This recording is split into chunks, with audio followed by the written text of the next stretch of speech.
Hello everybody, welcome back to the channel Off the Underside. Tonight we've got another very exciting guest. He's a Celtic content creator. You'll know him from various things like Celts Are Here. It's Quinny, how you doing, mate? I'm doing good, mate. Thanks a lot for having me, Jamie. Good to see you. No problem at all, mate. It's a real pleasure to have you on. We've been watching your stuff for a long time now, and it's good to have a chat with you. So Likewise. on here, mate, we like to go back to the start of people's journeys. So how did you become a Celtic fan in the first place? How did that come about? Well, that was all kind of down to family. I think like a lot of people, you're kind of born into it. I wouldn't, my full name is very Roman Catholic, let's call it. And my birthday's St. Patrick's Day, and I was born in '88. So there's a lot of kind of little kind of quiet things there kind of pulling me towards it. But I would put it down to my uncle and my grandpa. They were the big ones for me growing up, lifelong Celtic fans and all the rest of it. And yeah, like it was just kind of, I wasn't like a football kid. Like when I was like super young, it was more like when I got to like 9, 10, that kind of age. And yeah, just ended up, before I knew it, I was getting whisked up to Celtic Park to be in the temporary stand, which not a lot of people will even know about, never mind remember. But that was where I had my first game, and it was at home in Motherwell.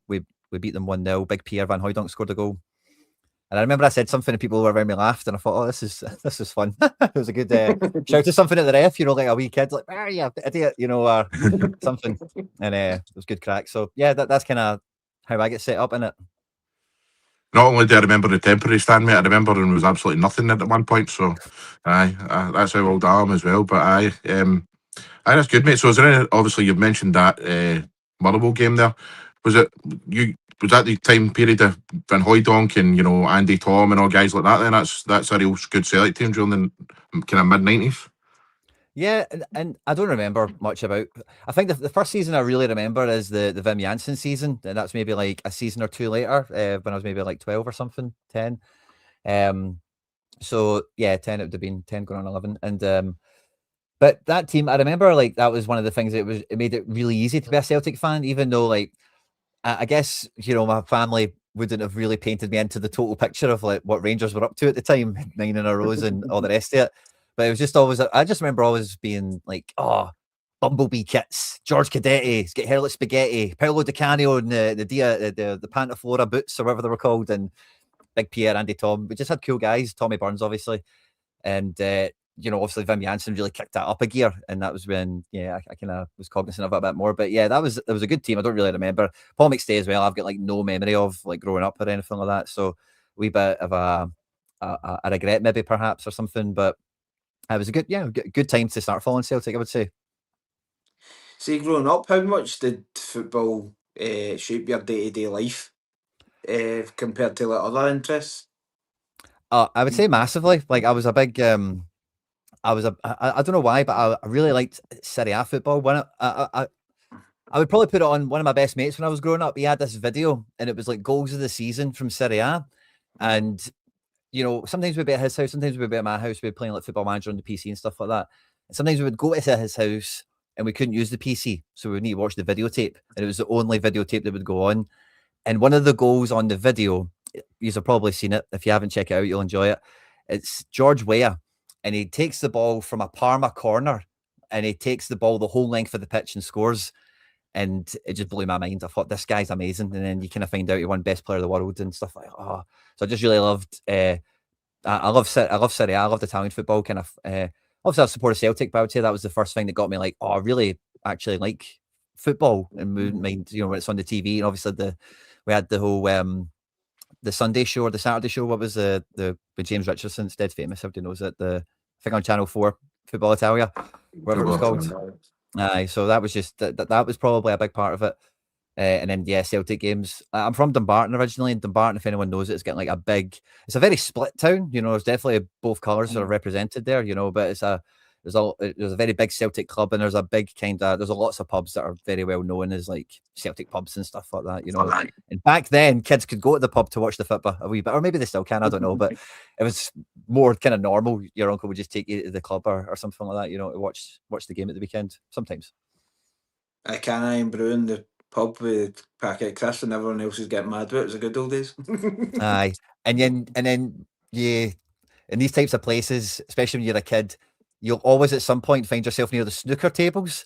And you're like, oh, you want to try and play a game of pool, and everyone can't be bothered with you. And they're like, no, this isn't happening. The flip is on. And they try to get away from it. So I had a wee flashback there when we were talking. That and getting left outside the bookies, that would be everything you're saying, plus getting left outside the bookies, that's everything for me. I know, But that was my granda. Everyone was just like, "You grand in the bookies, son?" I'm just sitting outside kicking rocks. Like, aye. Totally. Pure RSPCC advert. That's what it was like. I've got to admit as well, the Italian football thing I totally relate to as well, you know, every Sunday. And the Italian players playing in Italy at that point, man, as you say, George Weah, you know, you had Roberto Baggio and Ravanelli and all these unbelievable players, Del Piero and all that, man. What a time that was. They were super cool, and they all had super cool names, and all the kits were cool. Like there was just Batistuta and Rui, you know, all these and all the guys you mentioned, Del Piero, Baggio, just cool. It was just like really easy to like turn on and watch back in the day. So I think a lot of people like Scottish people have a wee soft spot for Italian football in a few ways, you know, and obviously the stuff on the TV is a big one, but yeah. That was cool. I really liked that. And then as you kind of grow up, like Italian football was major right before the Premier League kind of became what it was. Shevchenko's and all that. Definitely. But you mentioned, mate, that your earliest memories like Wim Jansen. Did you have a season ticket at that point? Did you get that early? No, I've actually never had a season ticket, but I would probably say, like, again, a bit. When I was growing up, my mum was an estate agent, and she had some pals that were solicitors. So I just got tickets like anytime kind of thing. Let's see, once I was like, you know, once you got ticket in a Wim Jansen season and beyond, like just anytime wanted to go to a game, I just asked my mum, she'd phone the solicitor and we'd get tickets. It was quite good. And I think the guy actually, I'm kind of remembering stuff as I'm kind of saying that here, but his mate was Colin Cameron. Oh, I've just remembered that kind of a story. I don't know if it's worth, it's probably worth a share, I suppose. But his mate was Colin Cameron. He used to play for Hearts. Some of you will remember Colin Cameron. I think he got a few caps for Scotland. Wolves as well. Wolves, yeah, totally. And he got me tickets one time, and it was Celtic Hearts in the Scottish Cup. I can't remember you'd be able to work it out. We just signed a gat from Hibs, it was before transfer windows and stuff. So that had happened a little bit in it because Gat had just he was playing in the game, and it just happened that we'd signed him. And but Colin Cameron got me the tickets. Yeah, without checking it, that's probably a safe bet. But Colin Cameron got me the tickets, so I was actually in with the Hearts fans. And Diddy Agat got all sorts of abuse. One guy got arrested at halftime. Is all I'll say about it, you know. But and I was like, what year was that? 2000. So I was like 12. That was like a fucking. That's an eye opener. Being in with the Hearts fans. It's a scary time. So I've never had a season ticket, but I managed to get there often enough. Sorry. No, I was just going to say this. When you go to your first few games, it's always like your Motherwells and Dundee's kind of smaller crowds. But when it gets to like Hearts and Rangers, you kind of like, oh, this is actually a bit, it's a bit terrifying. You know, I remember. Since we're talking about this, I remember being at a game at Ibrox, Celtic game, and I don't know if I'm just being a child but I'm sure the Rangers fans were above us. Would that be right?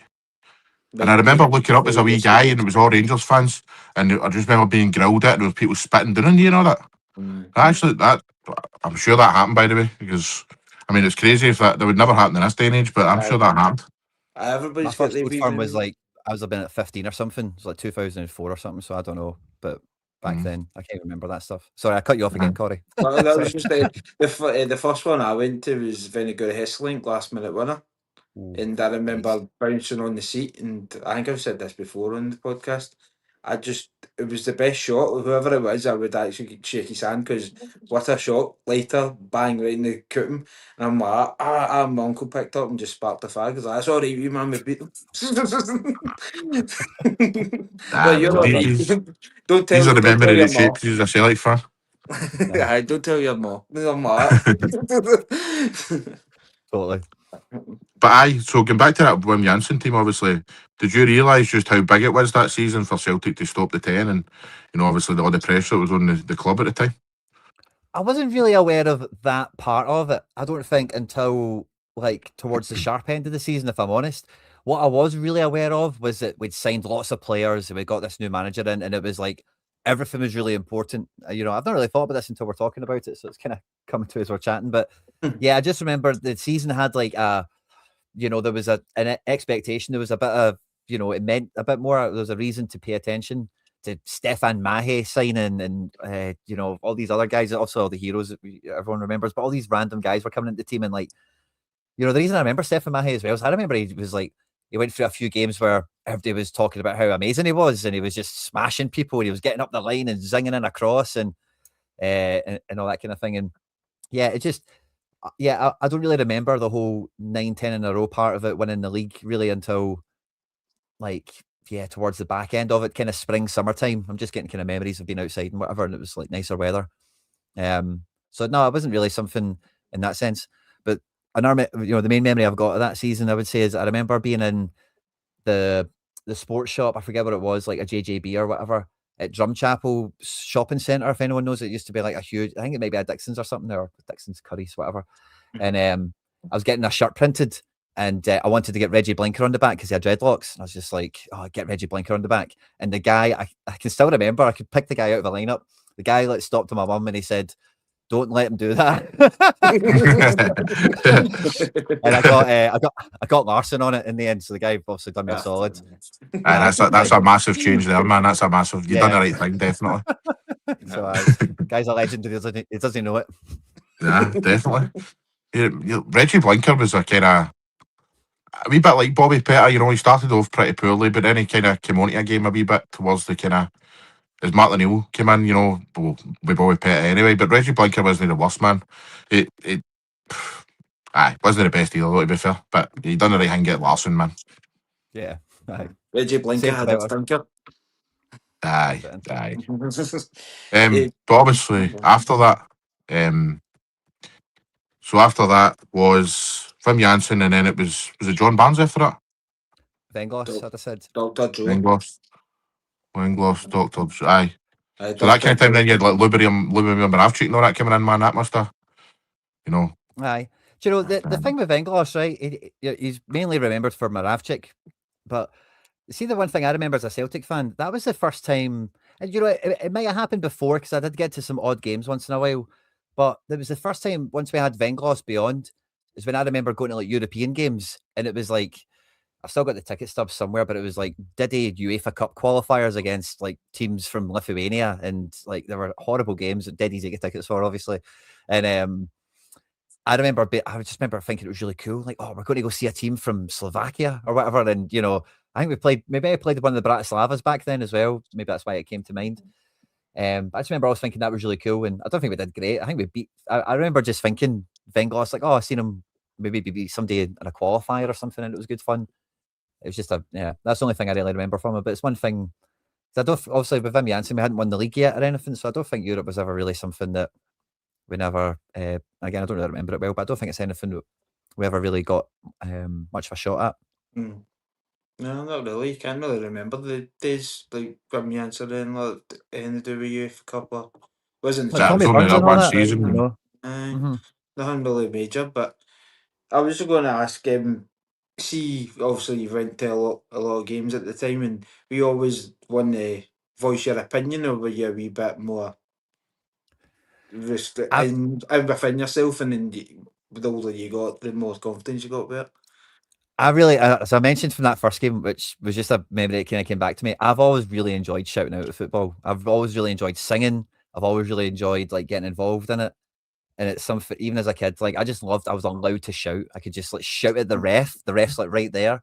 And I say like some of the tickets I got was from like a solicitor guy. So a few of the times, like back in the Venglos era, I would have tickets that would be like 3-4 rows behind the dugout next to the tunnel, and you could get your autograph book signed and stuff like that. And would you cry it? What was where was I starting with that? Sorry, that's just thrown me into a wee rabbit hole there. Football, but you always into your football opinions. Shouting and stuff. So I was like right behind the dugout and not too far away from them all, and I was always like, I wonder if they can I shout loud enough where they would hear me, or they would maybe like the ref or maybe some of the subs or something. So I've always really enjoyed that. As I've started doing this stuff, like over the last like 2 or 3 seasons, I'm very mindful of I can't really act the way I want to in football anymore because not for any like people will look at me or whatever, but it's kind of like, yeah, I don't want people to think I'm playing up to something, or I'm trying to be somebody or something like that. Like, oh, look into this, listen to this weapon. You know what I mean? Like, I think see somebody looking for attention or whatever. Because I am very loud. You know, in football. When it's been a game, I'll back that up. No, I've So always. obviously back then, mate, and right, sorry, Corey. No, I was just going to say I'm the exact same. I've shouted that much that your voice squeaks a wee bit, and you kind Yeah. of lose. It's even if you had a good point, everyone's turned around like they'll be funny there. I'm like, I don't know, that's me. I'm humble. Aye. Wee boy voice, totally. He just squeaks there. You're like, I'm snickered now. So Quinny, you're a Celtic content creator now. So see back then when you were obviously going to the games and stuff, there was a lot of Celtic games on TV, you know, highlights and stuff. Were you always watching them and thinking, you know, I'd like to maybe do that one day or whatever? Or is it just over the last few years? Well, that's a great question. I've kind of never, you know, never said this on camera and something like that, right? But like, kind of growing up, like I never knew what I wanted to do, but I always kind of knew I'll just be all right. Like I'll figure something out. I remember, like I'd say, you know, you used to get those meetings with like the guidance teacher or whatever. It's like, oh, you're going to go to uni or what? Going to get an apprenticeship. I used to just always say to them, I'm going to win the lottery, and they used to absolutely hate me. Like, you know, I wasn't trying to be a smart aleck or anything, but I just genuinely didn't have an answer for them ever. So it was just kind of but as I got kind of older and I got kind of fantasies of, you know, striking it big in business and a few other things that I had when I kind of left school or whatever, I have always had in my head, like if I ever did like win the lottery or do something like that, what I would just do is volunteer at Celtic. I would just do something, you know, I'd pick up the cones, I'd open the door, I would just do something, you know, I would just, and that would be me buzzing. So I've always kind of had that in my head. Again, I've never really spoke about this stuff before, but like, in some ways, I've always wanted to work in football, and I would say like even it's one of these things where,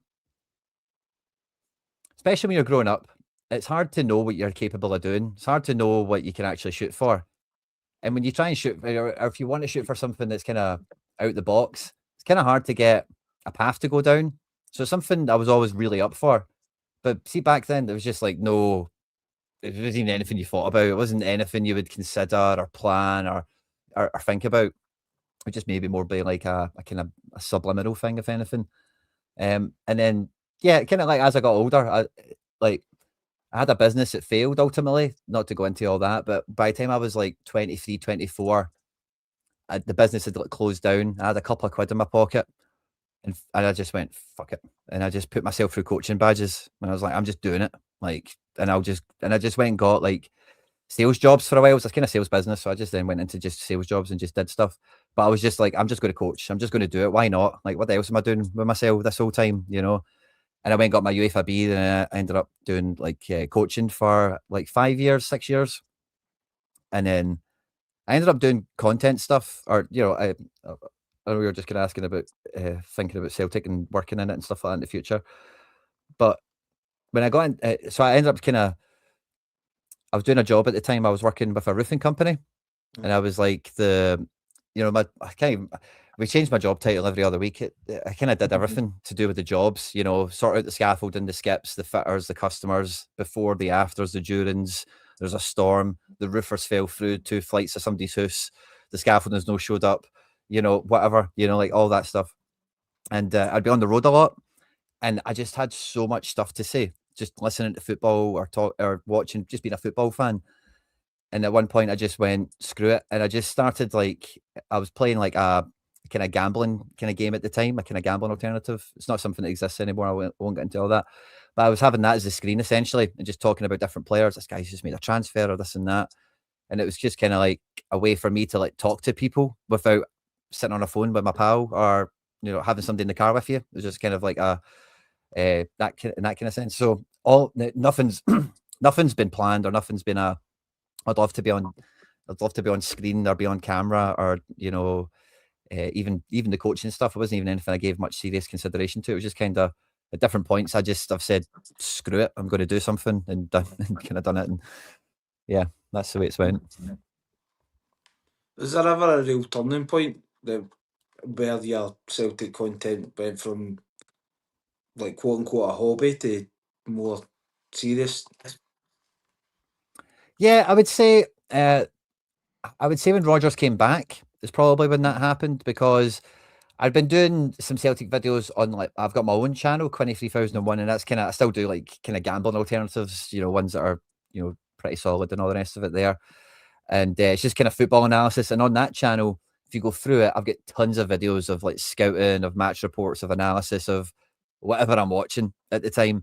And that channel's got some good numbers on it and whatever. But the problem with that channel is it's like a mess. It's a real dog's dinner. You know what I mean? Like, there could be like a week, all I talk about is Crystal Palace or something. And then the next month, all I talk about is like America and then whatever. And, it's its own kind of weird channel. And I would do Celtic content on that. I would talk about Celtic. I'd talk about transfers. I'd talk about, I remember, I think one of the videos I had that went the biggest was on that channel. We were close to signing, it was before we got Bernabe. We were linked to a guy called Francisco Ortega, who was also an Argentinian left back. And I just knew a wee bit about him, and I put a video together and I got like maybe 3,000 views, which for that channel was like pretty solid. And I was just doing kind of bits and bobs there. And then Celts Are Here approached me and they said, listen, do you want to just put your videos on our place and we'll like post it and stuff like that, and you can do what you want and just charge on. And I was like, yeah. And I did that for a while. And I've got an editor and stuff, so it was kind of like, and if I was putting the content there, it was kind of, there was no money in it or anything, but it wasn't costing me anything. It's kind of the best way of putting it. And I wasn't thinking about a schedule. I wasn't thinking about playlists and thinking ahead to transfer windows. I was just kind of, if I felt like doing something, I would just do it. But when Rodgers came back, we got invited into the press conference, and I got to go and like meet Brendan Rodgers when he's returning to Celtic and talk to him and ask him questions. And he came into the room and he shook my hand, and that. And for me, that was just mind blowing. That was crazy, because I'd been at Celtic Park again. Like, I've lived about 5 lives, like, in terms of works and stuff like that. Right, but I was working. If any of you know the kind of Brigton area, I was working at Shawfield Timber. If any of you know, it's like a big timber yard just outside Rutherglen. There's like a kitchen showroom up the stairs, and I was kind of in that for a while. And the day Rodgers got announced, I'll never forget it. Anyone who was there will never forget it. It was the sun was scorching the sky. It was one of those ones. And it was Brendan Rodgers has been announced as Celtic manager, and he's at Celtic Park right now. And I just left and just walked. And as I walked, more people were just walking there. They were just coming out the streets. And the whole main stand, the wee stand, that thing was full. It was full, and it was brilliant. Lee Griffiths came out with the cup. They played Zombie Nation. Everybody was going mental. Like, out the PA. Brendan Rodgers comes out. He does this whole thing. So anyway, fast forward, I'm now like, he's back, and I'm like in this room, and I'm like asking him questions. It was just like, that content did well. But for me, I was like, this is incredible. This actually could be like everything, like you could ever want from getting paid to do something.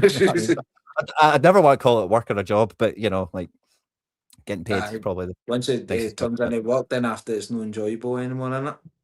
Yeah, it's kind of hard to call it work as well, because I've done, as I'm sure you guys and everyone else listening, like actual jobs. Aye, definitely. Well, you're definitely living the dream, mate. That's for sure. But we were both there at both of that Brendan Rodgers day, not even together at that point. Or no, that sounded weird. No, I was sitting in the waist, like the waist stand, because it was like it went over, and that. Yeah. It's weird being on this side. I'm up here looking about, and after Brendan Rodgers coming out, and it's my attention span. I'm just looking about, like, is this how much seats they get? No, I'm just looking about, and I'm like, oh, aye, there he's there. Aye. But I remember, someday, wasn't it? aye, it was just, it was strange that whole day, and aye, like you said, there was like the fireworks and Griffiths coming out, and I was just like, this is wild. This is wild. It felt like a major turning point for me. I was like, this is Celtic become like a big deal. It felt like it was how big an announcement it was. Because Rodgers had just finished second with Liverpool. And by all accounts, like, really, but the exception of maybe one or two clubs could have just waited for a gig in England, and he'd have been probably quite all right. You know what I mean? So getting him was like, it was major, I felt anyway. It was like, wow. I thought it was like one of those kind of rumours that you see kicking about in social media, and I'm like, Brendan Rodgers isn't going to come up to Celtic. Stop being stupid. Then after it was Celtic, we became a happy announcer. I'm like, no, somebody's at it. Somebody's hacked in this. I didn't believe it for ages. I kind of like, when it is a player you want to see the scarf above the head. That's what I was like, Yeah. no, I'm not believing it. Then he came out like, wow, that's insane. I think with Rodgers as well at that point was with Celtic was, you know, Ronnie Dyler had just left and stuff, and we weren't in the best of conditions, and you know we had a lot of low knee players that left. A bit similar. I think Ange had a bigger job, to be fair, but it was kind of similar for Rodgers at that point coming into Celtic. You know, he had a kind of rebuild on his hands at that point, and he came in and done amazing. But I think I agree with both of you that day was kind of like a moment where you thought, right, we actually could actually be a right good team here again. Yeah, Totally. definitely. And do you always see the dad picking up his Wayne because he's forgot his scarf and he's got them sideways? You always see that photo every time. I'm like, that's fantastic. I'm like, come here, you. Listen, see, since we're just talking about him, we may as well just keep going on about Brendan Rodgers at this point. Obviously, done an amazing job the first time he was at Celtic, and then obviously he's came back this season, Quinny, which I'm assuming you believe the same as us that it's been a very, very bizarre, strange season. But you know, Brendan Rodgers started off the season. He's now away. Martin O'Neill came in. Martin O'Neill done as a wee turn. Then Wilfred Nonsies came in, and then obviously Martin's back. What have you made of this season so far?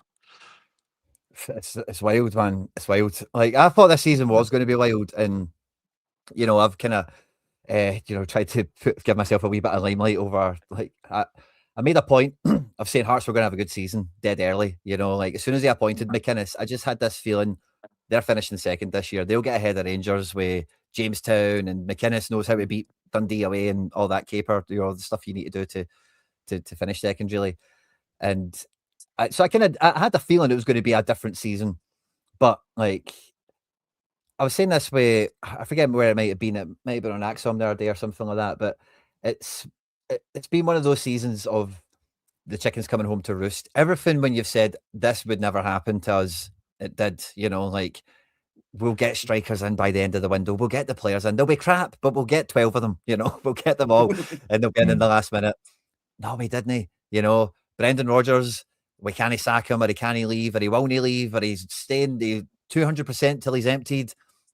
I can. Wilfred Nancy, we're not going to sack the guy without giving him a January window, and we're not going to try and give him some time. We can. Martin O'Neill, we can't bring him in once, but we can bring him in twice. We can on both counts. And it's just, yes, it's just, it will be like one everyone remembers, even if you're a Falkirk fan or whatever. You know what I mean? It's just been box of frogs. Totally. We'll start for the start of the season then. Sorry, Corey. I was just agreeing. Aye. No, we'll start with the start of the season. Obviously, Brendan Rodgers started the season. For me, you know, I love the guy for what he's done for Celtic and stuff, but for me, I thought he downed tools. Especially, you know, the decision making at Hearts when we lost that game. Dane Murray being in there was just a statement of I want to leave, basically, and you know the board are at a point now where there's no reconciliation. Obviously, he's away to Saudi now, which I believe probably was on the cards. But so what do you make of Brendan Rodgers, mate? At the start of the season, do you feel he was to blame, or do you feel the board was to blame, or do you feel both? Do you know, I've tossed and turned on this one with myself quite a lot, because the thing with Rodgers, I've always looked at him as our guy on the inside. You know what I mean? He's came back for a reason. You know what I mean? He wants his legacy to be better than what it was. Has he done that? Probably not, sadly. And I've always had the faith of, as long as Brendan's in the room making sure things are happening, we can't go too far wrong, you know. And I really do feel that he was trying to fight that fight for as long as possible. I totally cannot disagree, and totally do agree. He down tools and got petulant and got petty and started playing like office politics and stuff like that, and yeah, just really muddied the situation. Could he have done better? Yeah, but probably not by much, really, because like again, I was kind of thinking about this the other day. Imagine Rodgers never got emptied or didn't quit or whatever actually happened, and we come into this January with him. Like, I'm not even too convinced it would be any different to what's actually happening right now for the most part. You know, we'd have maybe got some Paul Tisdale guys in a bit quicker or something like that, but Rodgers didn't even want those guys anyway. He was quite resistant to all that Shin Yamada, Inamura, you know, all these guys. He was not taking them on. So even if that did happen, you know, would it really? So it's weird. I think he kind of got to the end of the tether where it's like, I can't I can't be the man on the inside anymore. And it's kind of like now I'm just like, screw it. I'm playing Donovan and Murray against Hearts. And if we win, brilliant. I'll be able to give them the Vickies. And if we lose, then I'm screwed. He's went for it and he's been screwed. Because I think he's just kind of knowing it'll be a big fight after that. And yeah, it feels like what happened. So I do agree with you. Sorry, mate. No, I was just going to say, I don't really know how I feel about him in the aftermath of this. I don't know if it's really changed to the first time. It's kind of almost like he didn't really come back in some ways in terms of my kind of like feeling on him. I just think, he claims to be a Celtic man and stuff, right? So if you were in charge of Celtic at any point, whether you'd fell out with the board or whether you'd fell out with anybody, would you have jeopardised the team that day? Would you have played Dane Murray at a Donovan to prove a point? And, to me, we went into that game as Celtic supporters desperate to win, just like we were this Sunday. You'd never jeopardise the team for anything. Do you know what I mean? Yeah, agreed. He's an egomaniac, though. Everybody knows that about Rodgers. He's a class coach, but everybody knows that he's done it up here. The invincible season, all that sort of stuff, but he is always going to look out for numero uno, and that's always going to be Brendan Rodgers. It's not going to be any club that he quote unquote supports. I think he does obviously support us, but he is always going to look out for himself, and I think loads of managers are going to be the same. I feel like the board sold him short to an extent, and I do think that he's down tools as well. I think I've had a big long rant about how Celtic this whole season, from top to bottom, have underperformed, and I feel like it has been since August, and I feel like Rodgers does have a part to blame in how bad we are just now for down in tools. Because, like Jamie says, that he shouldn't have. If he supports the club, you should really be. I'm going to try my best, but he is always going to look out for himself with a wee bit of ego in him. See, one thing I don't know if I would say take issue with, right? But you mentioned Saudi there. Do you see in his second game he played 3-5-2, and he was talking, and he was like, it was like he was talking about it. And also we had Nancy at that point, and three at the back was not working, and we tried three at the back for the last 10 minutes of a game 6 months ago. I can't remember what game it was now, but I remember me anyway getting like, oh, we might have a plan B. We might be trying to figure something else out because what we've been doing hasn't been working, and it never happened. And see when I seen that with the Saudi team, and when you listen to the quotes he made around it, it really does add into all that petulance angle and the whole being a funny bugger and just playing properly, and I think that's what sealed it for me. That it's all about him because he's just like, oh no, you have to do it to suit the players. Clearly, I did get Nancy for doing it because we didn't have the players to suit the formation and the type of style that he wanted.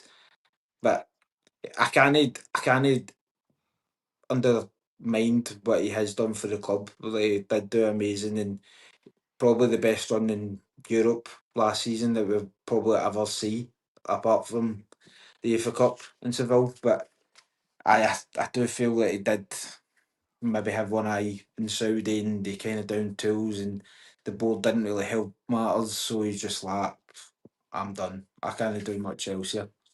I agree, and I'm just there's a few comments here going on about he didn't get back by the board and stuff like that. Listen, just see because we're criticising Brendan Rodgers here doesn't mean that we're letting the board away, with anything at all because the board have been a disgrace for several years now, to be honest. But that doesn't excuse Brendan Rodgers playing Dane Murray at Hearts and playing Donovan at Hearts and as we said down tools because we wouldn't do it. None of us would do it in that position. So. That I don't care if he wasn't backed or he wasn't supported by the club. At the end of the day, he shouldn't have done that. So, but Quinny, were you at the AGM at that point, mate? No, I wasn't at the AGM. No. What was your thoughts on it, mate? Obviously, Ross Desmond coming out and basically going against the fans. It's us against you. I thought that was a disgrace that day, mate. Yeah, it was. It was pretty wild to hear. And Ross Desmond, see when in the build up to the AGM, there was some old Desmond quotes going around. And one of the ones that kind of resurfaced a bit was the fact I'm leaving the club to my son. And Ross loves football and he's mad for the football and he's mad for the Celtic.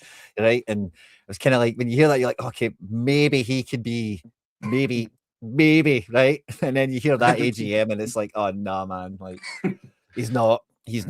And so that was my main disappointment, and I think that's maybe a personal one, just because I had a little kind of slither of hope into something that was never going to happen. But yeah, I thought the whole thing the thing with Celtic and the club hierarchy, the board, as we like to affectionately call them, they just miss the point on everything at all times. You know what I mean? Nobody's saying we can't do good in the transfer market, and he's haven't turned a coin here and there, and we've no done all right once in a while. But they just ignore everything else, and as a consequence, just want to portray this image of complete success and world class basics, and Celtic's more than a club and all that kind of stuff. And then to like again, they're in a room with shareholders. They're talking to them like they're teachers, and it's like school assembly. You know what I mean? Like, and again, like I can't speak for everyone that was there. I wasn't even there myself, right? But the expectation of someone being a shareholder that's coming to an AGM is way different to just a Celtic supporter at the stadium. Period. You know, like people who I know that own shares are generally switched on people. You know what I mean? Like, so again, it's a sweeping generalization, but yeah, I found it sadly shocking, very revealing, and anyone who was like kind of giving them the benefit of the doubt in some of the grey zones, I think that was all kind of gone. Well, that was me, because, like I say, I was very critical of Rodgers and stuff, and I just thought to myself, you look at the game in the Champions League where we get beat to get put out of the Champions League and stuff. I still feel we had enough, more than enough to beat that pub team. I know that we should have signed players, I'm not denying that, but I feel the Celtic board were gambling, which they shouldn't have done, right? But I was trying to find kind of excuses for what they were doing, how they were behaving and stuff. At this point, Quinny, I've got absolutely no idea what they're doing. It's like we had Anthony Joseph on the show last night, and I said to him, I feel at this point that they're trying to antagonise the fans. We're on the 20th of January. We've signed one loanee player. It's absolutely ridiculous. We've been screaming out for a striker for a long, long time now. We've been Carter Vickers, our main centre half, has been out for months and months. He's going to be out for the rest of the season. We've not replaced him yet. It's just beyond a joke at this point, Quinny. I don't actually understand why they're behaving like this. But that AGM opened up my eyes. It made me realise that the board are taking the stance of we will not be bullied in certain things. I feel the more the Celtic fans are making a noise about, we need transfers, the more they're kind of making a stance of like, no, we'll not be told what to do. Do you know what I mean? And it's so infuriating. It feels that way, doesn't it? And maybe Martin O'Neill, maybe this little January kind of little burst, we had an emergency meeting at point of recording last night, so who knows what'll happen with that. Maybe they just turn the tap on a little bit more than they normally do, but it does feel that way, that there's a real resistance to just acknowledging what everyone else just sees as the writing on the wall. Like Celtic could be, again, like I think you can be a victim of your childhood. Like I remember growing up, and like when we got a Champions League group stage, we'd be drawn by AC Milan and or Barca, almost always guaranteed. If it wasn't one of them, Man United would be there, right? And you kind of know those games are going to go how they go, right? Every other team but Anderlecht, Benfica, Shakhtar, Spartak, Lyon, take your pick, bring it on. You know what I mean? Away, sadly under Martin O'Neill, we could not do anything away from home, which everyone forgets, which is fine. I'm happy to forget about it too. But at home, we're on level with all those people, and then you would maybe look at some other clubs that got to like quarterfinals and semi-finals and stuff like that, and you maybe think, oh, how far away are we from that kind of team? Because we could beat like Juve's and whoever's. But now, who do Celtic fans compare Celtic to, or who does Celtic want to aspire to? Bruges, Bodo, Midgetland. Who? You know what I mean? Like Celtic is massive. Otherwise, you look at the teams that we should be on par with, Benfica, PSV, all these other clubs, even the Turkish guys, man, spend mad money.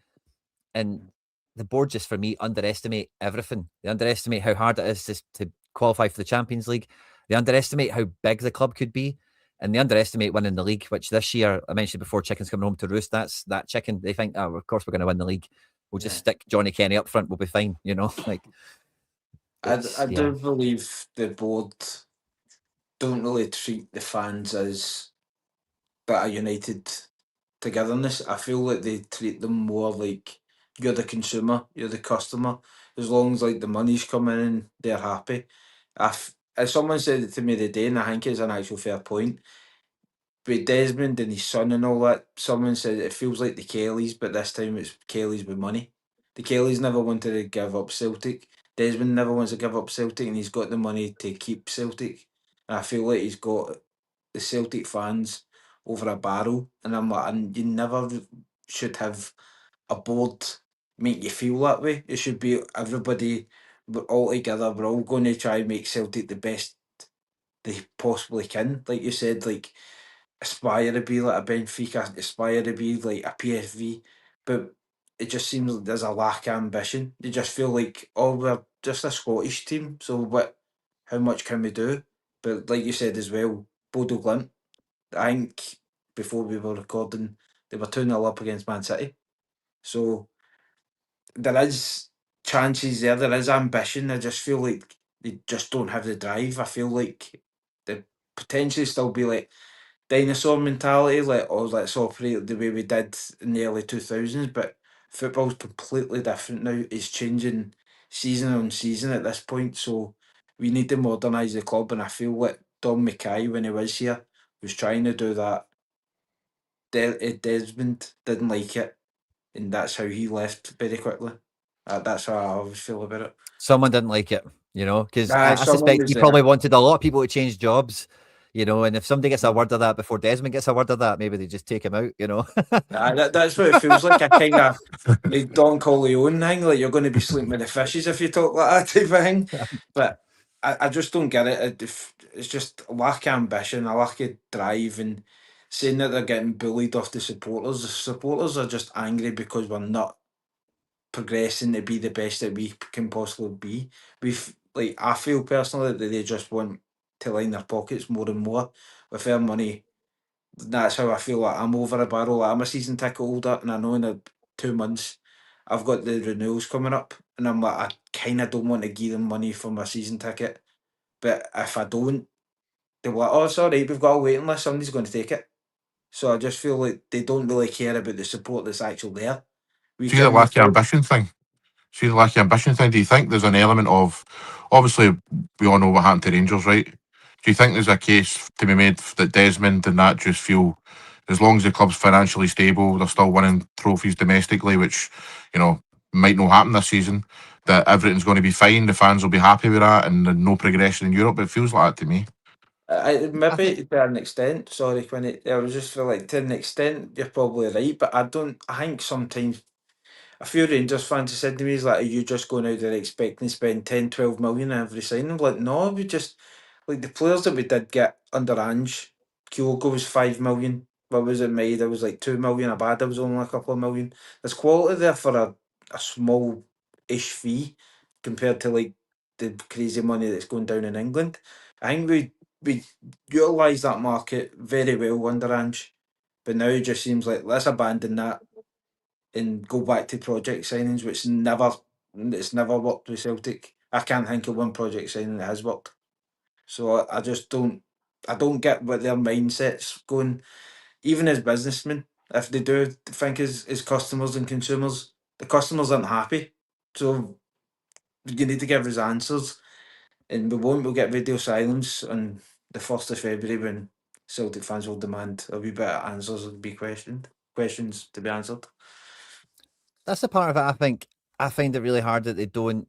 Maybe they have by now. Who knows? I suppose, but generally, we kind of accept that they don't understand how they really don't understand where fans are coming from. They really seem confused and they don't understand it, and like, what the hell are you all about? And see a lot of the things that the board like hold themselves out to believe in, like you're talking about there. Just win some domestic trophies, fill the bank up as much as you can, and keep the ship afloat. Everything will be fine.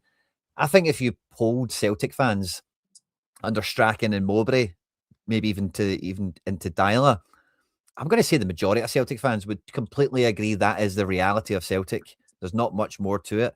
But the reality is, since Ronnie Dyla's been manager, it's not really anything to do with Dyla, but the way football's went and the way the finances have went in football as well, is the playing field has been levelled in so many cases by so many clubs. If you go back to that Mowbray Strachan era, when the Premier League was like ballooning and it was peak classical Ronaldo Messi, Barca have got Suarez and Neymar up front and Bale and Benzema and 100 million transfers are everywhere. Like, yeah, we're never going to, like, we are just out. It's never, and I used to say back then that it's still quite accurate up until I think they just reformatted the Champions League. But back then, Celtic could have spent 300 million and you're never going to win the Champions League, like just because of the way other clubs were in leagues and such, And now that's not the case.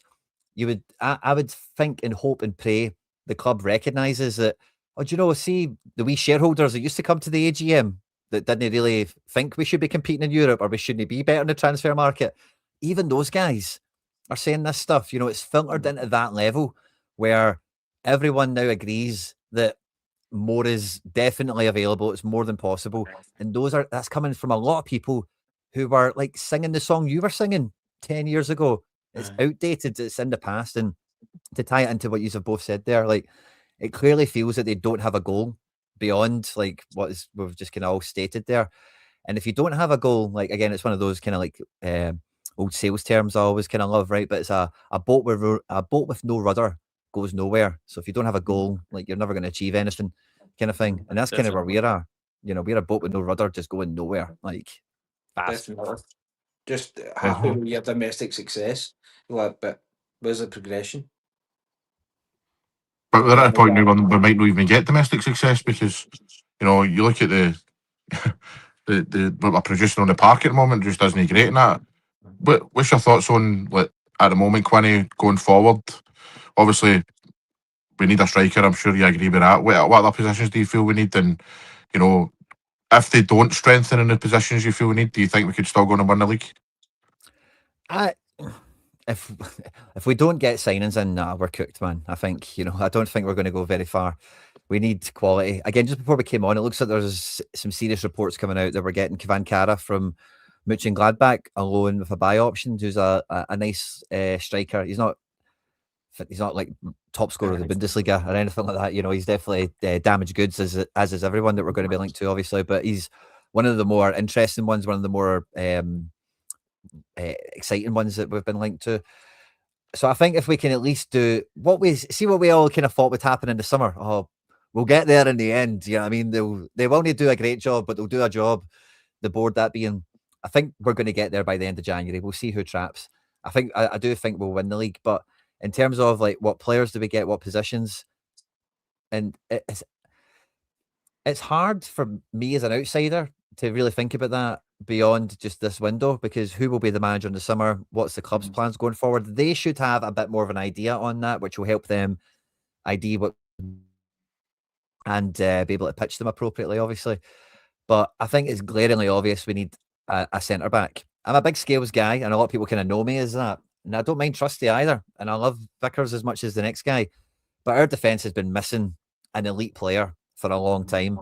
And Carter Vickers, like, I've not counted it, but I think if we went and checked how many Champions League appearances Carter Vickers has made in what feels like a small eternity at Celtic, it would probably shock you. It's not very much. He's always injured at the meaty bits of the season. So it's been a problem that's kind of reared its head at us a few times, and we've always just tried to be razor thin with the squad. You know, sell Starfelt, loan in Jens, the Rockies and Lagerbielkis, and bring Scales back from Aberdeen even in the first place, Murrays and Welshes. We need a top quality like centre back. I think the rest of the centre backs we've got are grand. I'm happy with all of them, but we're missing an elite centre back who's a guy that we might not actually be able to hold for 2 years or longer. But that's how, again, talk about proper clubs. You have to be kind of proactive. We're like, right, we're going to get this guy. We're going to need to spend, ready for it, more than £6 million on him. But he's so good, might not be here for 2 years. And then our main problem is, as soon as we've worked out that he is actually going to work out here, we need to replace him quickly because he's that good.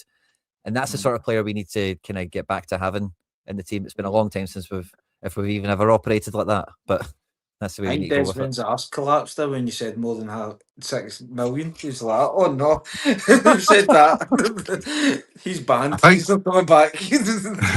I think what's also not helping is the fact that obviously Paul Tisdale was useless, but you know we've got like no structure in the club at the moment. It's Martin O'Neill and Sean Maloney that are out trying to, you know, get players, which is just incredible in this day and age with a club the size of Celtic, and you know they're trying to identify players, and then Martin O'Neill's having to say yes or no on them, and you know that kind of stuff, which just doesn't help whatsoever. But I mean, there's players out there though, you know, but we need to just go and get them. I disagree with you on the Trusty and Scales thing, mate. I must admit. I mean, you know, I think they're fine for Scotland. I think they'll be absolutely fine. But if what we're talking about the progression side of things, to do something in Europe and try and, I think we need to invest in better players than that. You know what I mean? I mean, these guys will perform in Scotland for you, but as soon as there's any pressure on them, man, it's like For me, Trusty, mate, nah. I prefer Scales to Trusty, to be honest. But Fair enough. nah, I think fine. either one of them against with someone better, I think they're all right. I think you'll work. You know, like I like Scales a lot.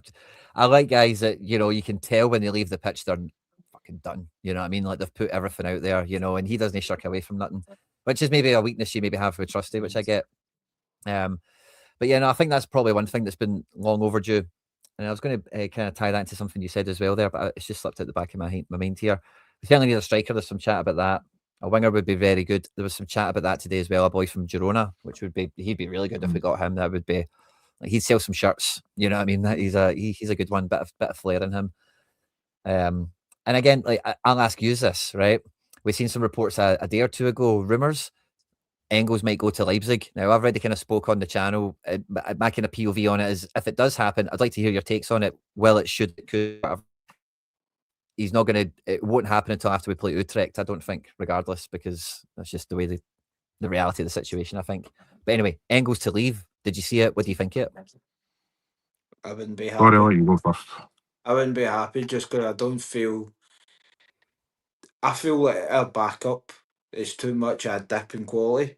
Because I feel like when Johnson's injured and it's Ralston, you can tell. I feel like if you're making substitutions or even when you rotate the squad like we did with Alton like Talbot, there's too much of a drop, and I feel like I feel like Engels is hot and cold. I think there's a player there. I think he will come good, but if we get rid of him, I wouldn't trust like a McGowan to go in there or even Bernardo. I like Bernardo, but I think Engels just gives you that tiny bit more. So I wouldn't be happy, to be honest. In the summer, that's a different story because maybe a new manager maybe he doesn't like him and stuff like that. But I wouldn't be happy if we sold him now. Well, I mean, I've got to admit, I mean, I'm kind of similar, but the only way I would let Engels go is if we had a replacement set up, I agree with you, mate, like McCowan, stuff like that just doesn't cut it going forward. I mean, Arnie Engels has been here a few years now, and you still wouldn't be surprised if he isn't in the team on Sunday or whatever. You know what I mean? It's like he's not fully established himself, in my opinion, for the amount of money we spent on the guy. I wouldn't say that he's like one of the first names on the team sheet. However, I prefer him a million times out of a million over Hattati.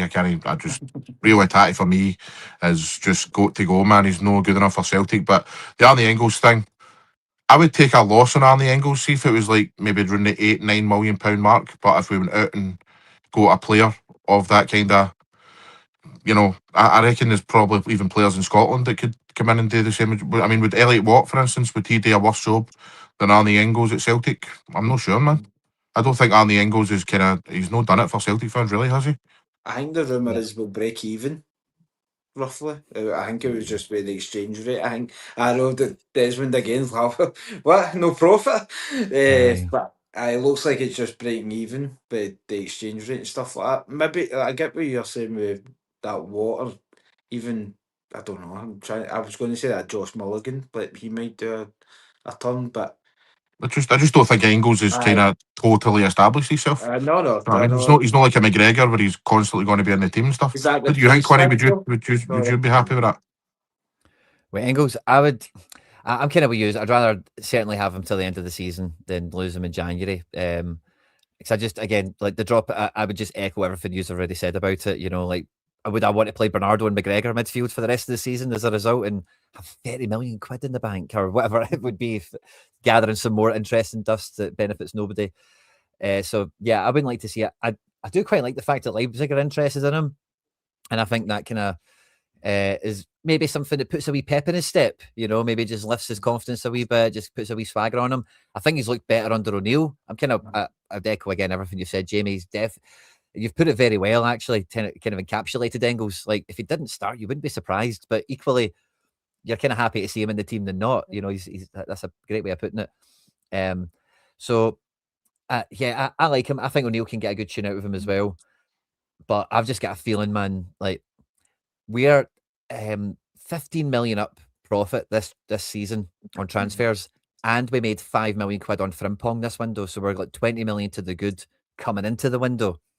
I'm firmly of the opinion that if we leave this window still with like net up, it's bad. It doesn't matter if we sign 5 guys and we're in the league or whatever. It's still like they've still dropped the ball. They've not pushed the boat out. They've not, as they tell us, the club spends everything it makes. The club is self-sustaining. This is like dire need time. You can't even pull this season's profit into action to get it going. So if we buy, imagine I'm kind of fearing we get 20 million of guys coming in, we get all excited, and then we play Utrecht, and then Engels leaves. Aye. Aye.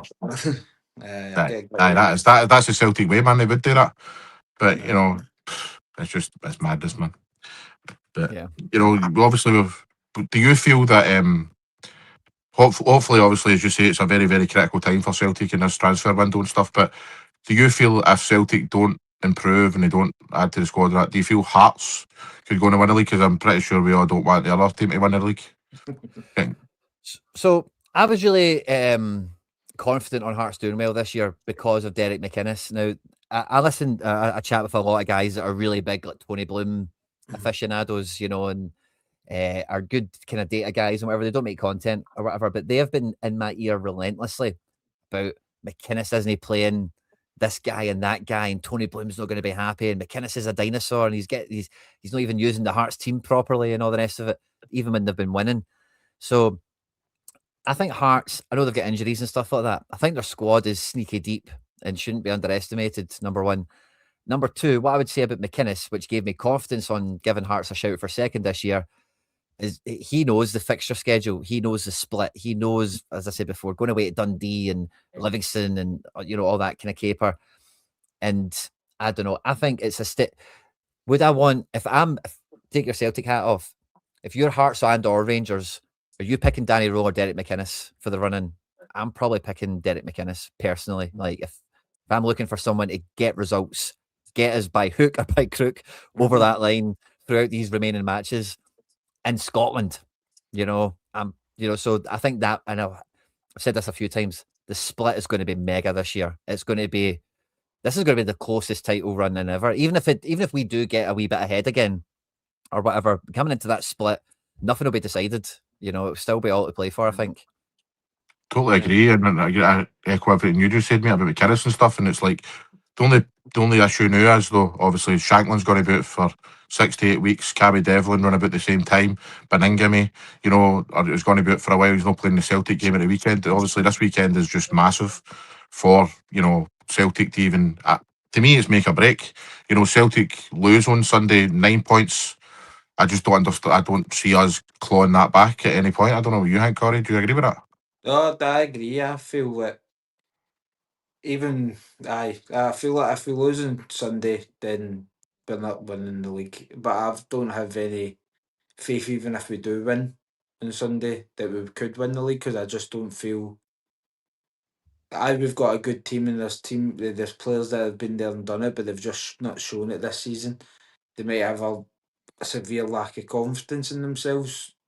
Maybe the fans getting on their backs, getting to them, but this is what happens with Celtic, even with Rangers as well. So if the going's tough, you're going to hear about it. You're not going to just get sugarcoated like it's all right. You're going to get it at the end of the season. No, we're going to tell you, and I just don't feel if we don't get reinforcements in under this current squad, I don't feel that we'll win the league, even if we win on Sunday. That's an interesting one. I was going to say, would you be gave me a wee. I was going to say, see, when you were saying that, Corey, you gave me a wee flashback to. I was coaching a team a few years ago, and the setup was kind of like a first team, second team, and you kind of had some, we had the ability to move some players around, that kind of thing. And I'm pretty sure it was a top of the table situation. I don't think it was a bottom of the one. Just thinking about the people involved and whatever. But I had a big match coming up for the weekend, and I was trying to negotiate internally, making sure I had good players for the weekend, and just making sure maybe we could get some other ones in there. And I was really trying to stress the importance of the match, and I described it as a 12-pointer, right? And I got laughed at quite widely for it, right? There's no such thing as a 12-pointer, right? And all that stuff, which I get. But see, when you're talking about that there, like, I know the 6-pointer is like a thing because there's 3 points for them. You lose out on 3 points, right? But sincerely, like, see that Hearts game, if we do lose it, it is kind of like a 12-pointer in my head anyway, because it's not just the points, it's the psychological effect. It's the confidence you give the other team It's the negative impact on your team. It's way more than just the points. It's mega. Aye. Especially with Hearts' injuries and stuff like that, because this is where the pressure will be on them and stuff. Do you know what I mean? Aye. And that's what I feel with Celtic. They've not really rose to any major challenges this season.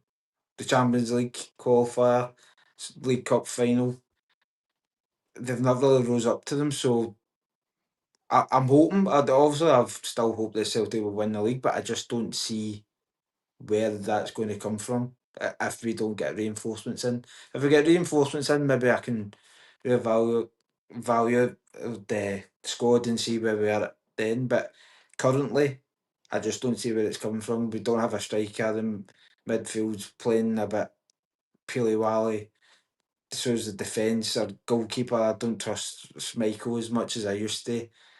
So I just don't have that much faith in it, to be honest. The thing is as well, we're desperate for a striker this week. We've got 5 days to get one. What people maybe not realise is we need the striker to come in and start. We need him to come in and start the game and be on fire. And the thing is, the guys that we're linked with is just guys that are playing bit parts here and there. So it's going to be really, really difficult. I mean, I don't know Ian actual situation. Jenny, you know if he's maybe going to be fit to start or. I think he's back. I think he's been pictured on the grass. Yeah. Don't know if he'll be fit to start though. I seen it. It was following them, was talking to him, and it was the quote. Someone was like, "When it's your mad with uncle trying to explain politics to him, he's just staring at him so confused, like what?"